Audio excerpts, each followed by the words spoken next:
Nagapangwa si mama sang abalong. Isko abalong.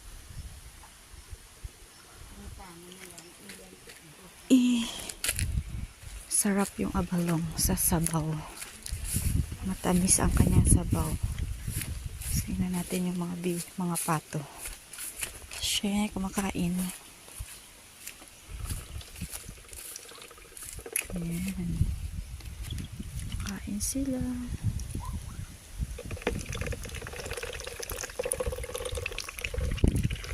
Wala ni sila subong itlog, ma. Wala sila itlog.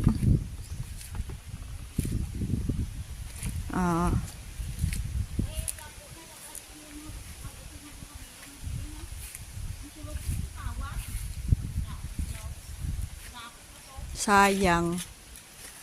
Ayun, oh, may niyog.